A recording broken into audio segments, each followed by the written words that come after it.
नमस्कार जय जगन्नाथ सांग मैंने आसतु आज बहुत दिन पर एक मिनी ब्लॉग आनी आपण पाखक तो चलते भिडियोटी को फास्ट लास्ट देखा और एंजॉय करवा। आज आम बाहरी वैष्णव देवी जावाक वैष्णव देवी जावाई आमको पड़ोनी आम नयागढ़ जिले में अवस्थित वैष्णव देवी जा बुलवा आसतु।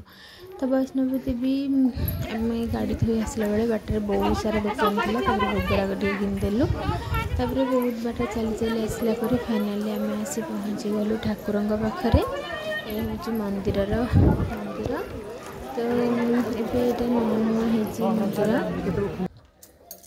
जेहेतु भितर को फोन ना अलाउ नाला तो बाहर आम किछिटा फोटो उठे किछिटा वीडियो करदेली। बहुत बढ़िया जगटा केते फुट गोटे मोर टिके मन पड़ुनी से गुंफा भितर ठाकुर अवस्थित अच्छा बहुत बढ़िया जगटा। तो आपण मैंने जदि चाहूँ देखा निश्चय आसतु थे बुलिकी जातु बहुत भल लगे। रोची नमस्कार जय जगन्नाथ पुणी देखा नेक्स्ट वीडियो रे।